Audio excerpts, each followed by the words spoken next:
read an article the other day about the actor who's playing Spider-Man. I can't remember his name, but Tom Holland. Tom Holland, the actor playing Spider-Man, and the actor who's playing the Punisher in the Marvel series were actually both in a movie, an independent movie filmed like a year ago. It was filmed in like Australia or something like that. And they said in between set takes, they were both auditioning for the Marvel movies, and they actually worked together on pieces, and they worked together on material. And actually, I think I want to say like the Punisher guy's playing the Punisher. I can't remember his name. He played Shane in The Walking Dead. Yeah, he was Walking Dead actually, and he actually like it was one of those things where like it was like kind of like Who You Know, where he was like, you know what, like I got this buddy right here who's be really good. Like, we should at least take a look at it. Same thing happened with Negan. The reason that I believe that Jeffrey Dean Morgan is going to be Negan in The Walking Dead is because he did work with the girl who plays Maggie on The Walking Dead. She is Martha Wayne, and he is Thomas Wayne. Right. Batman v Superman in the Right, which is interesting. Which is cool with which I think is cool with the DC studios, because like the Marvel studios, because like we'll take a look at him, because I honestly I've never seen Tom Holland in anything. Like I don't even know what he's done. But apparently he was in that movie with that was based on the original story that the Moby Dick was based off of, that starred Chris Hemsworth. Yeah, he was in that movie, and I didn't see that. Nobody saw last year. Call me Ishmael.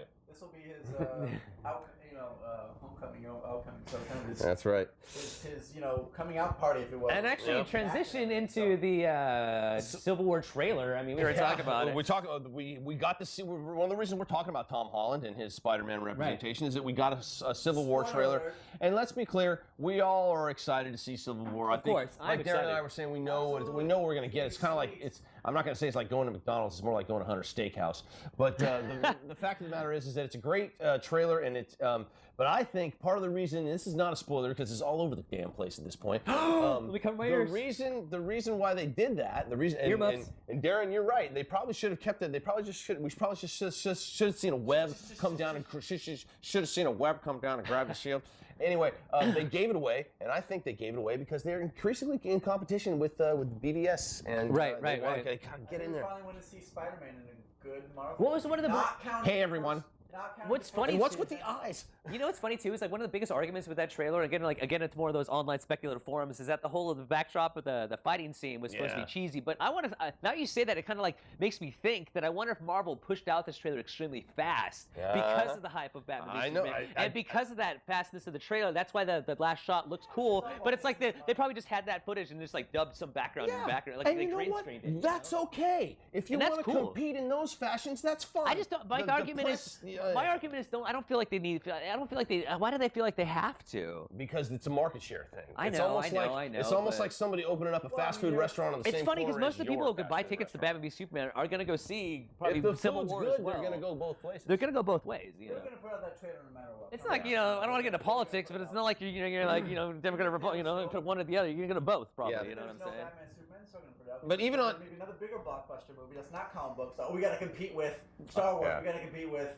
Yeah, we got to compete with the Revenant. It's not superheroes, but we got to compete with it. The fortunate byproduct of that, though, is that they keep finding ways to make the stuff cooler when they present it to us. Like to totally leave behind all the competition aspect. One of the great things about the Civil War trailer is the way the wall crawler looks. She's got some sergeant striped, some sergeant shaped racing stripes on his shoulders. And when we first see him, when he says "Hi everyone," his eyes move. I thought that was cool. I thought that was cool. It's kind of it's a change. It's a change. But I liked it. I thought it was cool. I thought his design was really cool. And I read some stuff online. So it was with the I was wrong. I honestly didn't see the trailer until like just before this podcast, and like I thought he was on Captain America's side for some reason because he had the shield, but then I didn't see the context of the shot. Let's not give anything away. But if you've not read Civil War, the comic book series, in the trailer, it looks like it's assumed. You assume that he's on Iron Man's side. The trailer already did, though. The trailer, I'd argue the trailer already did give that part of it. I'm not saying the whole thing. It says, as far as we know right now, he's on Iron Man's side as far as that trailer goes. And that's important. That's all I'm trying to say. That's all I'm trying to say. You hit it on the head. Yeah. But Civil War, even if you hate Marvel, you're a fool. You're a fool.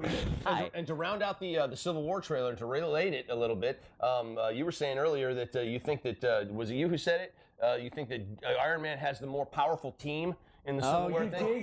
He's had like the cooler team. We saw that one. That's a matter of opinion. And that's why the other guys are gonna win. I know, and I think they probably cooler. Who's on his team? Well, you look at. In that charge, he's got Scarlet. It's Vision and like Scarlet Witch. I think not Scarlet Witch. I thought Scarlet Witch is on Captain America's side. She switches sides. Black Panther, and of course it's Iron Man and it's War Machine. But then you look at, no offense, you look at Iron Man. It's Hawkeye and Black Widow. You mean Captain America? Captain America is it's Hawkeye and Black Widow. Black Widow's on Iron Man's side. He's got Hawkeye. He's got Ant-Man. He's got Falcon. He's got Falcon. He's got Winter Soldier. He's got Winter Soldier, and he's got Hawkman or Hawkeye. Hawkeye. But that's a pretty badass team. And they're gonna win. But yeah, plus, like, they're all soldiers too. Yeah. My argument is that down with bureaucracies, no hero registration. registration. Is that all those guys are soldiers, and who's the best soldier leader? Well, Captain America. But then again, it's going to be interesting. And this idea that he's idea that he is no longer. Iron Man has the more OG team. I'll give you that one. Like, got the fucking OG team. More like, you look at you look at the power. It's like, well, now look at Iron Man. And I think that's why the producers specifically, and that's probably why the producers specifically left Thor and Hulk out of that this movie particularly, because like once you put like the Hulk on one side. Well, Banner's gone. Banner's gone, and Thor is off to Asgard to try and find. Where's Banner? Banner has disappeared because he's off the map. He's off the map. He doesn't want to cause any more destruction, even as an Avenger.